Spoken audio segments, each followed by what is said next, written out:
Ronen, Dr. Gupta, friends. Well, first of all, let me say that it's a pleasure to be introduced by Ronen. As he pointed out, we have quite a lot to reminisce about. Most notably, what I found was a very intense interaction when we were both middle-level officers in the then Prime Minister's office, Mr. Rajiv Gandhi's office. That's when I got to know Ronen really well. And the relevance of this reminiscing is that it is really through the interactions with Ronen that I realized how little the interaction between economics and what normally would be called security or strategy issues is actually built into the system. So I think I learned a lot from him, particularly at that time, discussions on what his views were on how the Soviet Union was moving, which later on proved to be amazingly prophetic, but actually which were not at all reflected in the economic thinking of the time. And I think this is an issue that I want to start with. I noticed that I'm at the end of a very long and distinguished list of lecturers. And this is indeed a national institution with of great reputation. But I think it's instructive of the disconnect between strategy thinking and economics that this is also the first time that I visited IDSA. The fault is entirely mine, but I do think that this is something one needs to think about. I think that in any rapidly growing country, and a country of some size, most people would think that there are immense interactions between developmental issues and what one would call security issues. And actually for security also, one must distinguish between external security and increasingly also questions of internal security. And a prefatory remark that I want to make, I don't actually have a written lecture, so I'm looking forward to this lecture in the sense that the comments are going to grow as I speak. But I think one general point that I want to make is one should think that all the development of our thinking in each of these areas, economic strategy, internal security strategy, external security strategy, and there are different dimensions in each of these, should be rooted in a holistic appreciation of the problem. And it is unfortunate that the way our system is organized, that is not so. The simplest demonstration of that is the Planning Commission is supposed to be looking at all kinds of sectors. How well we do our job is a separate issue. I mean, that's what we are supposed to be doing. But we're not involved in the issue, for example, of the defense plan. That's viewed as a non-plan activity. We're not even actually involved very much in the resource issues related to internal security. So there's a belief that there is external security, there's internal security, and there's development. And really in the Planning Commission is the forum where all the developmental activity is thought about. I mean, of course, individual ministries do the same thing in their area, and we interact very deeply with each of the ministries. Not always agreeing with them, but that's the purpose of constructive interaction. We have very little interaction with the Ministry of External Affairs, and actually also with the Ministry of Home Affairs, though until recently, because of the growth of focus on left-wing extremism in the central part of the country, and the perception that actually this needs to be tackled through both a security and a developmental perspective, there was a little more interaction. But this is a prefatory remark that I want to make. Now, actually, if one looks at external, I'm going to talk later on about economics, but I want to just set the stage of the issues that one needs to address. See, if one looks at external security, then I think we can distinguish between three different things. One is, of course, the pure defense capability issues. Those are, of course, in this institution, I'm sure, very deeply discussed, not so much anywhere else. They're obviously extremely important. There's also what I would call an external economic security issue, of which maybe the most important is the security of energy supplies. because any serious developmental effort is going to require a tremendous amount of energy input, not a proportional input all the time. I mean, for example, if we grow at 7 or 8%, then the GDP will double in 10 years. The energy requirement won't double, but it'll increase very substantially. And it just happens to be the case that for India, we are deficient in energy insofar as we know our existing resource endowment and available technologies. We are deficient in petroleum to a very large extent. We are deficient in now even in coal.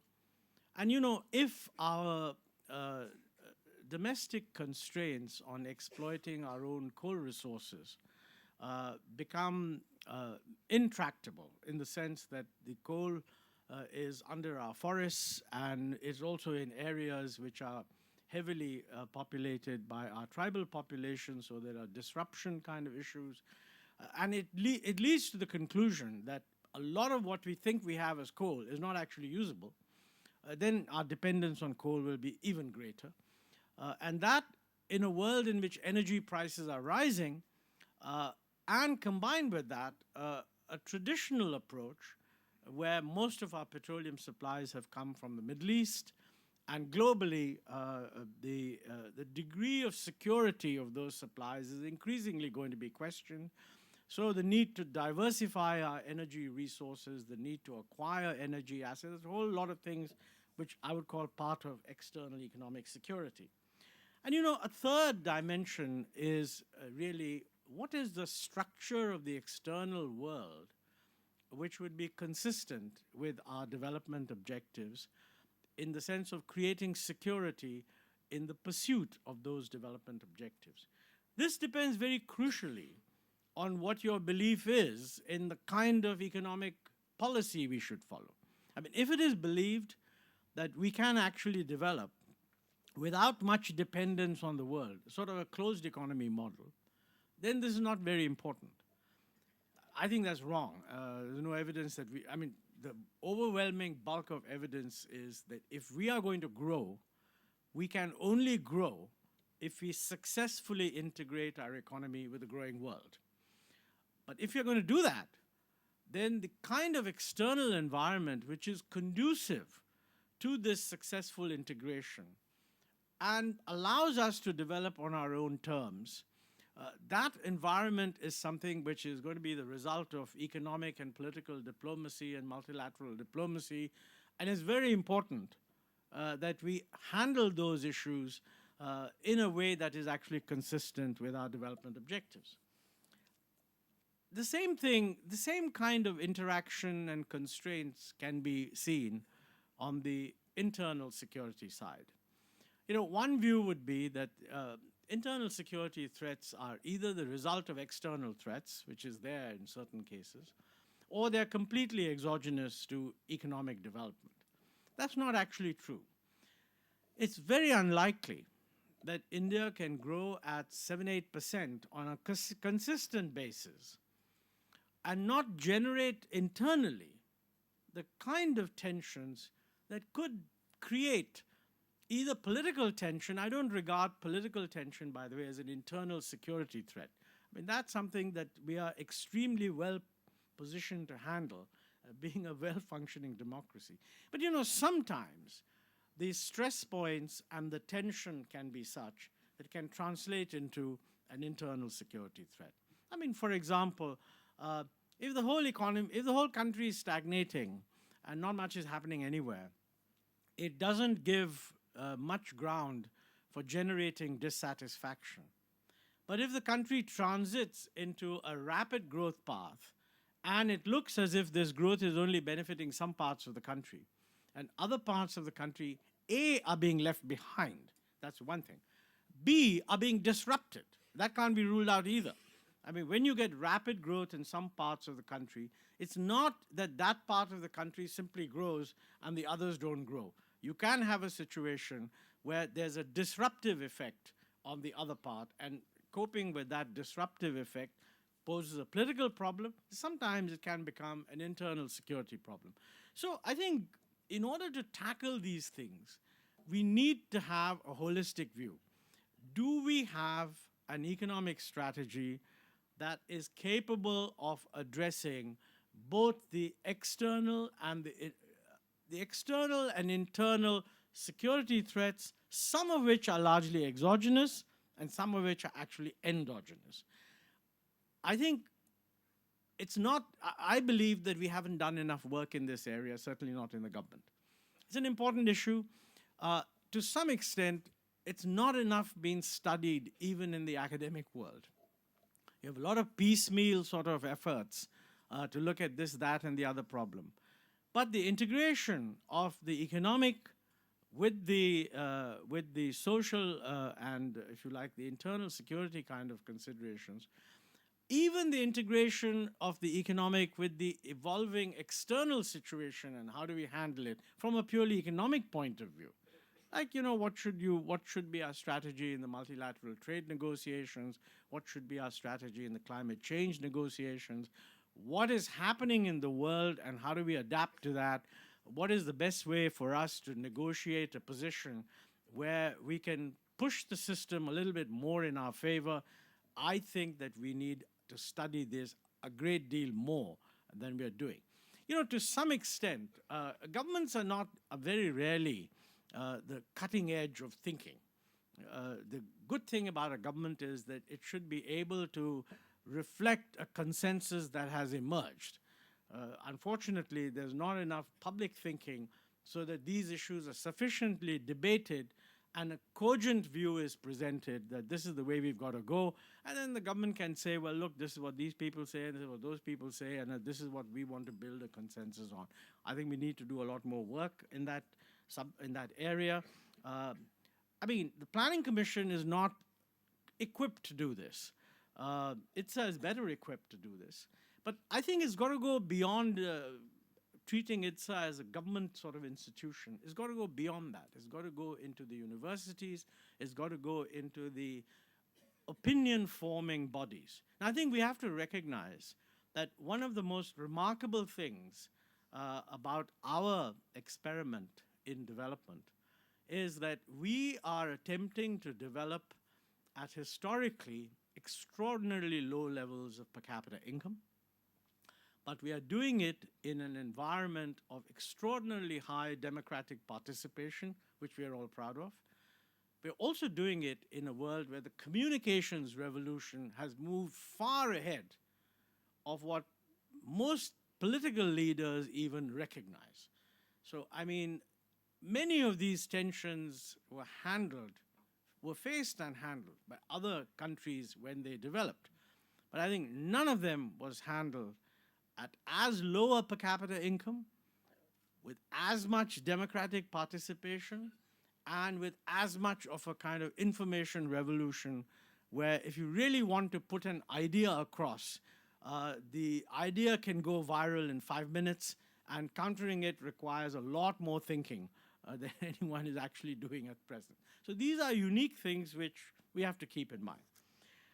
I'm not planning to solve all these problems in the course of the brief remarks that I'm supposed to make. The objective of this lecture was really to pose these as issues, but I would like now to concentrate to, as it were, thus far I've been scoping the area. Now I want to make a few comments on the economy and sort of work outward from a basic core theme to see how it touches on these different aspects. Now, clearly, the central issue that we have to decide on before we can discuss this is, are we planning for a rapidly growing economy or not? The usual argument about security and development, etc., narrows down into just a resources issue. And it's sort of either have resources for development or you have resources for security. I think that's quite wrong, because without the development, you'll make your security problem much worse. With the development, there'll be a lot more resources. But the kind of development you have determines the kind of tensions you face, and that's really what we need to be much clearer about. So what is the kind of development? One thing must be very clear. Is it possible to achieve any reasonable definition of national objectives without categorically saying that we ought to be aiming at. I won't give a particular number. In the plan, we have said 8% growth. Honest truth is, plans always target a little bit more than perhaps can be achieved. The rest of the world, in the current economic environment, would regard India as an outstanding success if it were to achieve anything between 7 and 8%.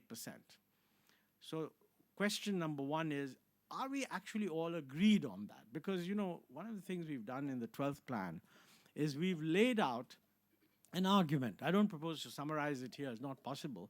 The basic argument is that India now has all the fundamental economic strengths and the basic preconditions to actually aim at something like that. We've said 8%, doesn't matter if it's a little bit less. But we've also said, by the way, that this is only going to be achieved if a large number of very difficult policy decisions are actually taken. And this is where the issue of building a consensus around key policy decisions becomes important. If a number of policy decisions are taken, now if for some reason they're not taken, and I'm not really referring, by the way, to the present situation. I mean, this is an election year. So nobody thinks that in an election year, governments rush off and make a large number of decisions. I'm saying let us project beyond the elections. There's a huge number of very difficult policy decisions to take. And the real question, our view is, if they are taken, then I think India can grow at 8% or thereabout. We've also said in the plan, and this is the first time that the plan has ever said it, that, look, there's no unique single point projection before you, so which used to be the case in the past. In the past, the Planning Commission would just have a target. And then if the target wasn't met, nobody quite knew why it wasn't met. We've said very clearly that if a number of these key decisions, or a sufficient number, are not taken, but we move broadly in the direction that we are talking about, a sort of an incomplete fulfillment of the policy framework, then India's growth rate will be between 6 and 6.5%. That's actually quite optimistic. It depends on how complete the policy agenda is when it's completed. And we've also said, by the way, that if for some reason these things are not done, and we face what we've described as a sort of a policy logjam, which could be similar to what sometimes you read in the newspapers, policy paralysis. If there's a policy logjam, then let's be clear about it. The Indian economy will not grow at more than 5 to 5.5%. That's what we've called the low end. So really, the policy choice between the Indian system is either growing at 5% or growing at 8%, and girding up our loins to make sure that we can do as much as possible to get to 8%. Now, I think it's completely wrong to, I mean, what will happen is wrong to say that, by the way, if you grow at 8%, we won't have any security threats. In many ways, the security threats that a country faces are not lower when it grows faster, they're different. I mean, a rapidly growing economy is not particularly a large, rapidly growing economy, is actually going to change the external environment in which it operates. I mean, if you have a very small country, whether that country grows at 3% or grows at 8% doesn't alter the external security threat, because that doesn't alter the structure of the world. If India grows at 8%, then it will actually alter the structure. Well, one of the things that will alter really is in the area of energy, because, I mean, right now, almost 90% of the growth in energy demand is really coming from China and India and maybe one or two other countries. Competing for scarce resources is a function of whether we're really growing rapidly or not growing rapidly. So I think these two are closely integrated. So one of the issues that we need to think about is, are we okay with handling the energy security of the country? The second question is that, I mean, if you believe that we can grow at 8% as long as we get energy, but there's no other global interaction that we want, then you can stop the discussion there. But if you believe that you cannot grow at 8% without a much greater inflow of technology, a much greater openness to trade, and a much greater flow of investment, then basically the world you're looking at is totally different.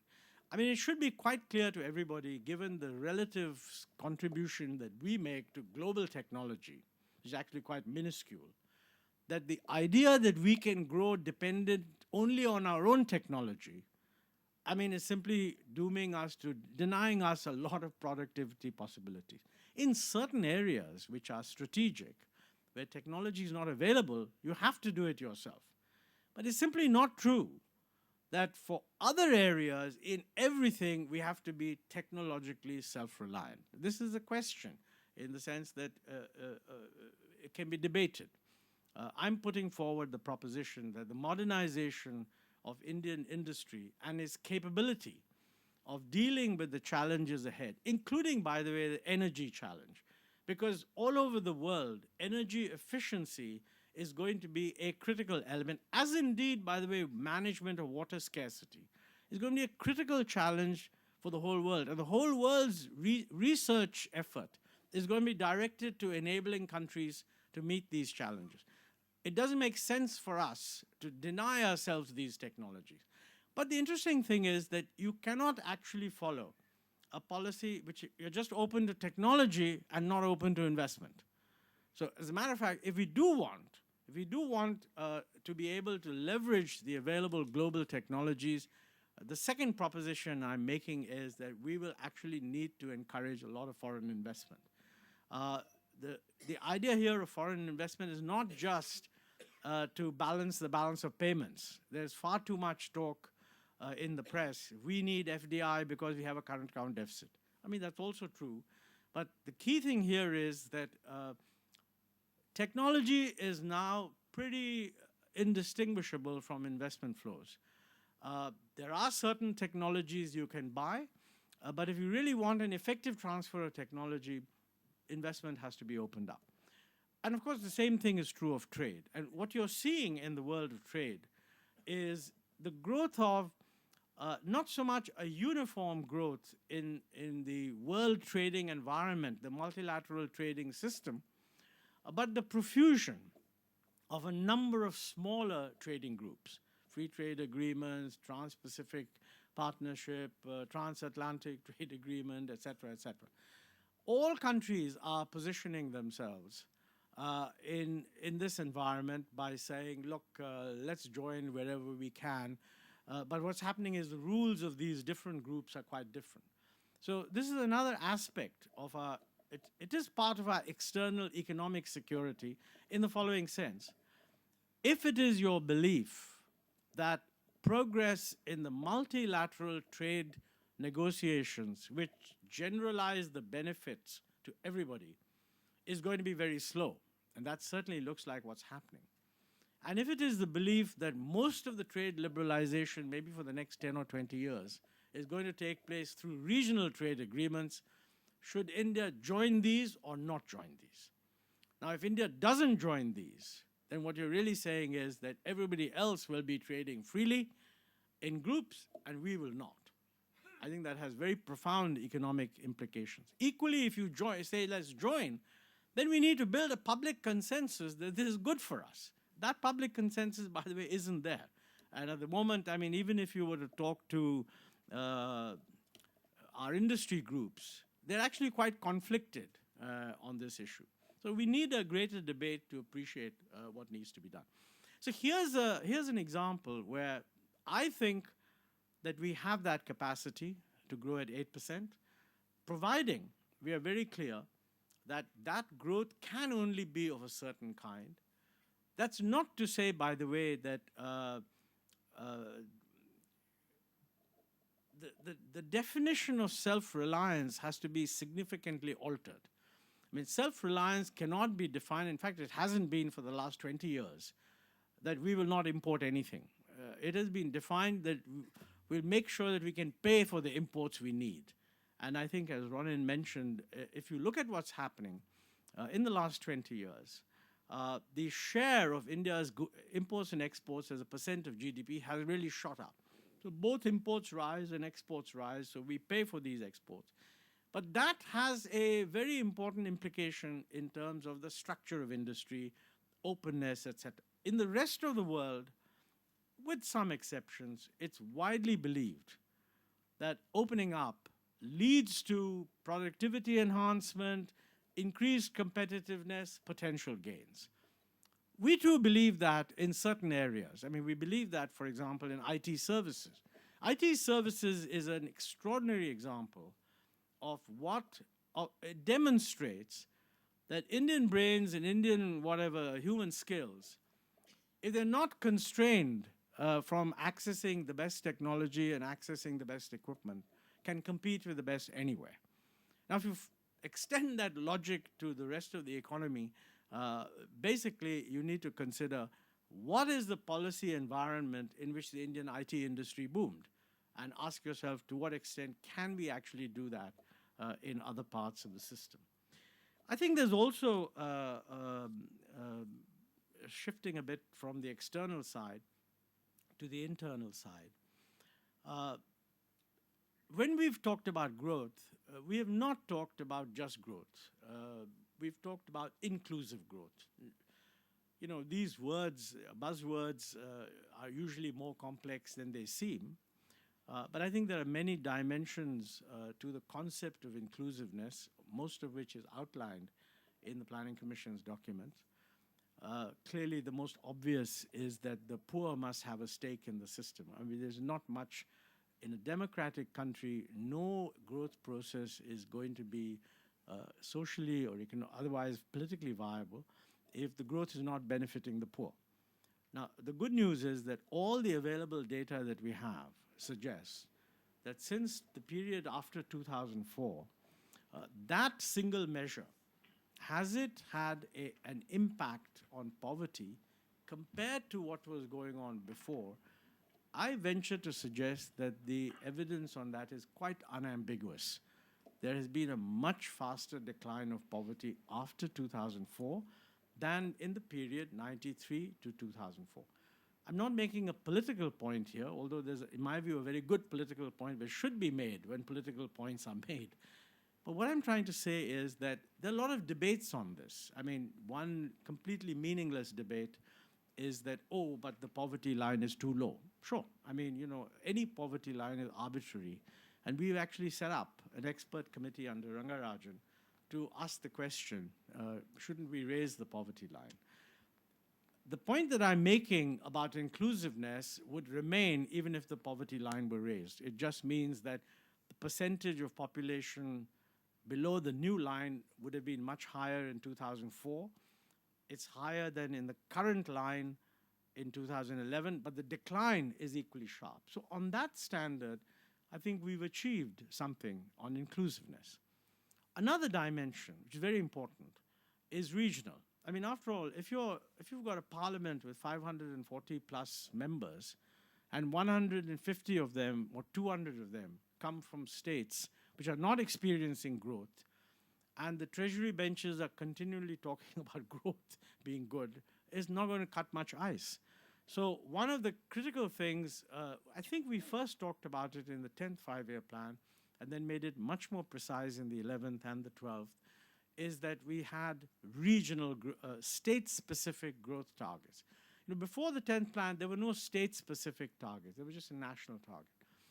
Now we have state-specific targets. And again, one of the things we can comprehensively say about the 11th plan is that the growth experience of different states has actually converged. I mean, the so-called Bimaru states that were earlier on growing very slowly are now actually growing quite rapidly. Now, this doesn't, by the way, mean the problem has disappeared, because expectations shoot up. Prior to this, states like Bihar, Orissa, UP were growing much more slowly in per capita income terms. Now they're growing as fast in per capita. Actually, Bihar is growing a little faster, at least in the last 5 years. But you know, the expectation there is that, look, if we are to close the gap, we should be growing much faster than the national average. That's true. If the name of the game is to close the gap between Bihar and the country as a whole, then if the country grows at 7%, Bihar has to grow at 10%. So I think one of the things that has happened is the expectations have now skyrocketed. Much the same thing is true, by the way, if you look at deprived groups, scheduled castes, scheduled tribes, OBCs. the data show that a convergence is beginning to take place. In other words, the gap between the scheduled castes and the general population is narrowing. But if the target were to be, when is the gap going to be completely closed, then the answer would be that you would need much more rapid progress or much more time. So, and I can think of numerous other dimensions of inclusiveness. One of them is actually, is the growth process sufficiently equitable within a state? Because increasingly, the concern, just as the state as a whole is beginning to do well, in the Planning Commission, we are told, well, you know, Maharashtra may be doing very well, but there are these districts that are not doing well. And that's why in the Planning Commission, a few years ago, we started the Backward Regions Grant Fund, which gave money to backward districts, somehow defined. No sooner we did that the pushback from analysts and civil society, etc., was that, you know, giving more money to districts isn't good enough because districts are composed of blocks and many blocks remain very backward. So should you not identify the most backward block? And I think we are working with the ministry to see whether that's possible. I don't want to go on and on into this, but I just want to emphasize that we've come a long way from where the debate used to be, what's the national growth rate, to where the debate is, are the states sharing in the growth? And actually where the debate has gone is in a much more uncontrollable area, which is what is happening to the most backward district or the most backward block in a backward district. And I mean, many people have brought to my attention that there are districts that are not backward, but in them there are many blocks that are backward. Now, whether the state government should handle this problem or the central government should handle this problem, this is an issue. But there's no doubt that it will reflect itself in the first instance in a sense of political challenge, which is fine. I mean, politics can handle it. But in extreme cases, and that's where the left-wing extremism affected districts is, it can actually become an internal security threat. And I don't know exactly you know, how one moderates the domestic strategy in order to address this problem. Couple of other points that I want to mention, and I mean, I think I'm running out of time, and you have Raksha Mantri turning up, and you want some questions. So I just want to make one or two other points. One is that whichever way we look at handling these problems, I believe that technology will play a major role. There's 90% of government's discussions on any problem reduce themselves to saying, this is a problem, this is the amount of money we need. That's usually based on doing things the way we've traditionally done them. You're not giving us enough money. But you know, we look back, not only at our own case, but at other cases. Problems get solved not because you give more money. Problems get solved because technology changes, and effective use of the new technology actually requires re-engineering processes. We are not good at that. We are not good at creating the flexibility that would allow new technology to come in. Obviously, in a completely market-determined, private sector-determined economy, there are a lot of pressures to bring it in. But a lot of what we have to do really relates to government. And there, the search for new and better technologies is not, in my view, being pushed as much as it should be. One reason why it's not pushed is the effective use of new technologies actually means doing things very differently. I recall a discussion I once had with the Ministry of Tourism, which said that, look, you know, we must promote tourism. I absolutely agree with that, no question. So therefore, we must increase the number of India tourism offices abroad. So I disagreed with that completely, in the sense that nowadays, I mean, nobody who wants to go to India first of all takes a train to go to the nearest capital, large city, then take a bus to go to something called the India Tourism Office. I mean, they just go to the net. So actually, I'm of the view that all India tourism offices abroad can be effectively shut down. And the same money could be used to promote tourism through more modern means. That's only one example. And I'm not really insisting on shutting them all down. The ones that are there can carry on, but I'm totally opposed to opening any new ones. But you can replicate this everywhere. And I think that seeing Ronen and puts me in a reminiscing mode. It's quite interesting. When we were in Mr. Rajiv Gandhi's Prime Minister's office, the Prime Minister pushed two things, both of which were areas of technology. One was telecommunications. The other was computers. Neither of these things at that time were viewed as very important. In both cases, it tended to be presented as an elitist, a response to an elitist concern. But look back, I mean, this was in the late 90s, late 1980s. The internet didn't exist at that time. I mean, the first capability of browsing the internet was in 1993. And actually, IT is widely described as the marriage of telecommunications with computers. So frankly, what we've seen in the noughties, in the year 2000 onward, as a total explosion of IT with an incredible opportunity for India to project its economic power, would not have been possible if radically different things had not been done in the late 1980s. And I'll give you one example only of radically different things where Prime Minister Rajiv Gandhi himself took the lead. You know, one of these American companies, I forget now, Texas Instruments, I think, which set up in Houston, their head office, they wanted to do an outsourcing operation in Bangalore.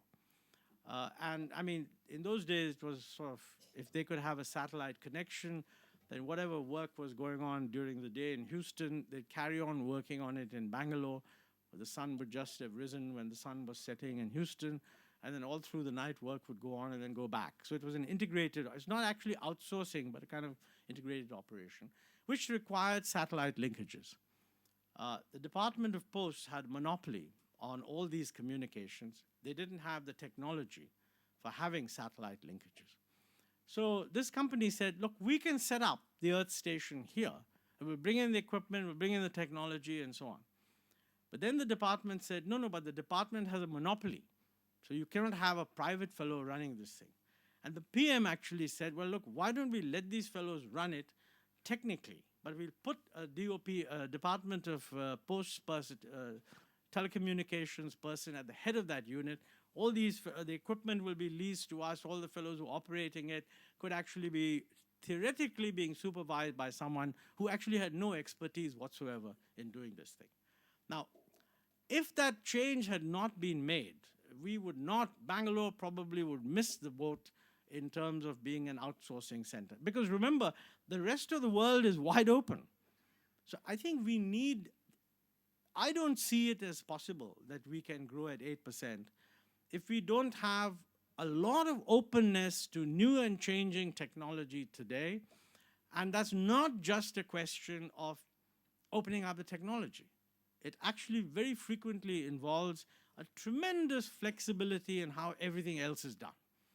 And I think that's a huge thing. It's relevant for us, and it, in some ways, it highlights a bit of a contradiction. And the contradiction is really that it integrates you with the global economy, and in that sense, it might even be felt by many people to be making you more vulnerable. But on the other hand, it hugely increases your own capacity, and 10 years down the road, when that capacity is built up, you can see that it is an independent source of strength in the economy. We need that, and it will impact external and internal security in many different ways, most of which one can't even anticipate at the moment. Well, with those words, thank you very much for inviting me to give a talk. It's not a lecture, it's more like disconnected remarks on hopefully a common theme. And I'm very happy to answer questions if there's any time for that.